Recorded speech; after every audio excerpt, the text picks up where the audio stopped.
جامع شرائط جو پیر ہوتا ہے اس میں 4 شرائط کا ہونا ضروری ہے۔ سب سے پہلی شرط یہ کہ صحیح العقیدہ ہو، صحیح العقیدہ ہو۔ جتنے چوراہوں پر بیٹھے ہوئے ہیں، جتنے ہر طرف لوگوں کے مال پر نظریں رکھ کر بیٹھے ہیں، خواتین کی عزتیں پامال کی جا رہی ہیں، آپ ذرا کو جا کر دیکھیں تو صحیح، چیک تو کریں ان کا عقیدہ کیا ہے، صحابہ کے بارے میں ان کا عقیدہ کیا ہے۔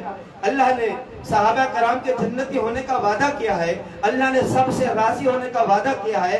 میرے اور آپ کے حبیب صلی اللہ تعالی علیہ وآلہ وسلم نے صحابہ کی شان بیان کرتے ہوئے بتایا ہے، اے لوگوں تم احد پہاڑ جتنا خزانہ راہ خدا میں خرچ کر دو، احد پہاڑ وہ عالی شان پہاڑ ہے۔ اللہ توفیق دے مدینے میں جانے کی، مدینے میں جہاں بھی جاتے ہیں عمومی تو احد پہاڑ نظر آ رہا ہے، احد پہاڑ نظر آ رہا ہوتا ہے۔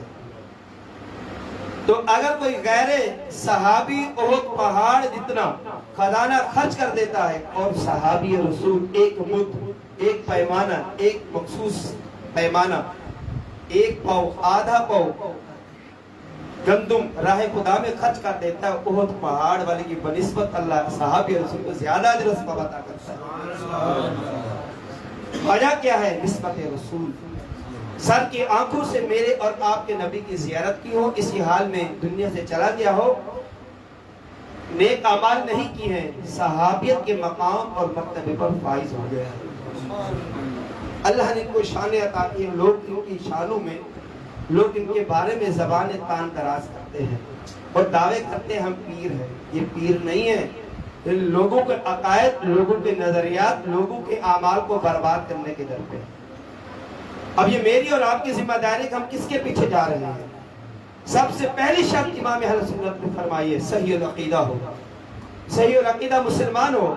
صحابہ کی جو ترتیب خلف سے لے کر سلف تک سارے بزرگوں نے جو بیان کی ہے، جس میں تمام علماء کا اجماع ہے، اس اقوال کے اوپر، اس قول کے اوپر جو علماء نے بیان کر دیا ہے کہ سامنے والے کا اس پر یقین بھی ہے، اس پر اعتراضات کرتا ہے۔ افضل البشر بعد الانبیاء کون ہے؟ سیدنا صدیق اکبر رضی اللہ عنہ۔ اس کے بعد کون ہے؟ عمر فاروق اعظم۔ اس کے بعد کون ہے؟ عثمان غنی رضی اللہ تعالیٰ عنہ۔ پھر ہے علی المرتضی، شیر خدا کرم اللہ تعالیٰ وجہہ الکریم۔ اور ان کی آپس میں رشتہ داریاں کی ہیں، انہوں نے اپنی بچوں کے نام ایک دوسرے کے نام پر رکھے ہیں، ان میں آپس میں اتنی محبت ہوا کرتی تھی۔ اسی طرح میرے شیخ عبد القادر جیلانی، محبوب سبحانی، قطب ربانی، شہباز لامکانی، شیخ عبد القادر جیلانی رحمۃ اللہ تعالی کا سلسلہ نسب ان چاروں خلفاء راشدین میں جا کر ملتا ہے۔ حضرت ابوبکر صدیق سے بھی سلسلہ ملتا ہے، شیخ عبد القادر جیلانی کی جو نانی ہے ان کے توسل سے، عمر فاروق اعظم سے بھی جا کر ملتا ہے، عثمان غنی سے بھی جا کر ملتا ہے۔ اور آپ کو اور مجھے، ہم سب کو معلوم ہے ولایت کا جو سمندر ہے وہ تو علی المرتضی ہے۔ یہ سارے سلسلے علی المرتضی کی ذات سے، والا صفات سے جاری ہوتے ہیں۔ تو جو عقائد اس کا درست ہے، صحیح العقیدہ ہے، اس کی پیروی کریں، ایک شرط۔ دوسری شرط فرمایا فاسق مولین نہ ہو۔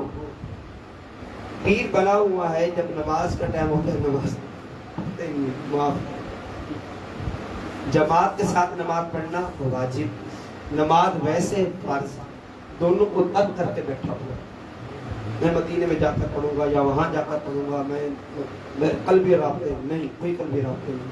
فاسق معلن، داڑھی خشخشی کی ہوئی ہے، بال بہت زیادہ ہیں۔ میرے نبی کی سنت یہ نہیں ہے، میرے نبی کی سنت یہ ہے آدھے کان تک، کان کی لو تک، یا کبھی کبھار شانوں تک بال آ جاتے ہیں، زلفے میں بال۔ اب اس سے بھی نیچے ہیں اور پتہ ہی نہیں ہے۔ امام اہل سنت رضی اللہ تعالیٰ عنہ فرماتے ہیں یہ پیر نہیں، یہ مسخرہ شیطان ہے۔ شیطان جس طرح چاہتا ہے اس سے کھیلتا ہے، شیطان جس طرح چاہتا ہے اس سے کھیلتا ہے، اور ایسوں کی صحبت سے بھی انسان کو بچنے کی ضرورت ہے۔ اور اختلاط ہے، مرد و خواتین ایک ہی مجلس میں موجود ہیں، اعلانیہ گناہ ہو رہا ہے، فاسق معلن ہے، پیر بننے کی جو شرائط ہے یہ اس پر پورا ہوتا نہیں ہے۔ جو اللہ والے ہوتے ہیں، جو واقعی پیر ہوتے ہیں، جن کو دیکھ کر رب یاد آ جاتا ہے، وہ اس طرح کی اختلاط والی محافل منعقد نہیں کرتے۔ اور اسی طرح جو اللہ والے ہوتے ہیں ان کے عقائد و نظریات درست ہوتے ہیں، اور اسی طرح فاسق معلن بھی نہیں ہوتے۔ تیسری شرط فرمائی کہ کم از کم اتنا علم ہو، فرائض علوم، یہ مسائل جو روزمرہ زندگی میں درپیش ہوتے ہیں ان کو کتابوں سے نکال کر اپنی اصلاح کر سکے، عوام کی بھی کر سکے۔ اس کو غسل کے فرائض کا پتہ نہیں ہے۔ دھونا یہ کوئی معمولی لفظ نہیں ہے۔ اگر ایک عام فرد سے پوچھا جائے کہ دھونا کسے کہتے ہیں تو وہ کہے گا چہرے پہ پانی پھیر دینا۔ چہرہ کسے کہتے ہیں؟ یہ چہرہ نہیں۔ فقہی اصطلاحات کے اندر پوری کی پوری اس کی ڈیفینیشن بیان کی گئی ہے کہ دھونے سے مراد یہ ہے کہ جس عضو کو دھو رہے کم از کم 2 بوند پانی بہہ جائے۔ 2 بوند پانی نہیں بہایا، فقط ایک مرتبہ پانی بہایا ہے یا ہاتھ گلا کر کے مسح کر لیا، یہ دھونا نہیں کہلائے گا، یہ مسح کہلائے گا۔ سامنے والے سے اس کی تعریف پوچھے اس کو پتہ ہی نہیں ہوگا، عقائد کے بارے میں پوچھے پتہ ہی نہیں ہوگا، پھر لوگ ان کو دیکھتے ہیں اور اہل سنت و جماعت پر انگلی اٹھاتے ہیں۔ دیکھیں یہ پیر صاحب، ہمارے ان سے کوئی تعلق نہیں ہے۔ ہمارے امام اہل سنت نے جو 4 شرائط پائی ہیں، وہ شرائط جس کے اندر پائی جاتی ہے، ہمارا سر ان کے لیے حاضر ہے، ان کا پیر ہمارے، ان کے امام ذریعہ ان کے لیے ہم حاضر ہیں، وہ ہمارے سروں کے تاج ہیں۔ لیکن اگر ایسا نہیں ہے تو ہمارے ایسے لوگوں کے ساتھ کوئی تعلق نہیں۔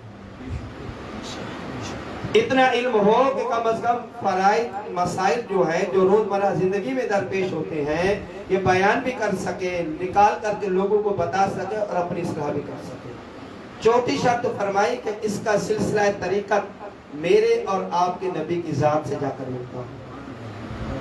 یہ جس کے مرید ہیں، وہ جس کے مرید ہیں، وہ جس کے مرید ہیں، یہ سلسلہ طریقت نبی کریم صلی اللہ تعالی علیہ وسلم کی ذات تک جا کر کے ملتا ہو۔ یہ 4 شرائط جس کے اندر ہوتے ہیں وہ پیر بننے کا حل ہے۔ اب یہ کسبی ہے یا وہبی ہے؟ ایک شخص جو محنت ریاضت کر رہا ہے کیا اس کو اس سے حاصل ہو جائے گی؟ نہیں، فرمایا یہ اللہ کریم کی طرف سے عطا کرتا ہے، وہبی ہے یہ۔ ہاں یہ ضرور ہے کہ ایک شخص عبادت کرتا رہے، نیکیاں کرتا رہے، اللہ اس کو چن لے، اللہ اس کو منتخب کر لے، اللہ اس کو ولایت عطا کر دے۔ اور اسی طرح بعض لوگ کہتے ہیں مرید ہونے کی ضرورت کیا ہے، ہم کیوں کسی کے مرید ہوں، بیعت کا ثبوت کہاں سے ہے؟ یاد رہے قرآن کریم فرقان حمید کے اندر بیعت کا ثبوت موجود ہے۔ لقد رضی اللہ عن المؤمنین اذ یبایعونک تحت الشجرہ۔ حضرت عثمان غنی رضی اللہ تعالیٰ عنہ کو بھیجا گیا تو عثمان غنی کے بارے میں بات مشہور ہوگی کہ آپ کو شہید کر دیا گیا۔ اس پر میرے اور آپ کے نبی نے صحابہ سے بیعت کی جسے بیعت رضوان سے یاد کیا جاتا ہے۔ تو بیعت میرے اور آپ کے نبی سے ثابت۔ اور آج کے زمانے کے اندر پیر بنانا کیوں ضروری ہے؟ فرمایا انسان جب وقت نزا کی کیفیت ہوتی ہے، انسان کا آخری وقت ہوتا ہے، اس وقت اگر کسی کا کوئی پیر نہیں ہے، کسی سے مرید نہیں ہے تو خطرہ ہے اس کا ایمان سلب ہو جائے۔ نعرہ تکبیر، نعرہ رسالت، نعرہ رسالت، نعرہ تحقیق، علماء اہل سنت، فیض رضا، فیض رضا۔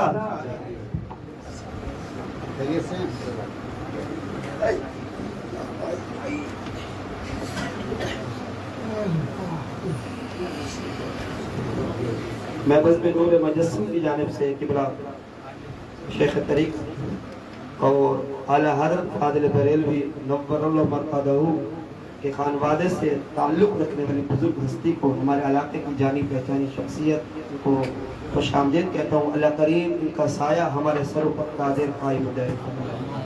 اللہ ان بزرگوں سے ہمیں اکتساب فیض حاصل کرتے رہنے کی توفیق عطا فرمائے۔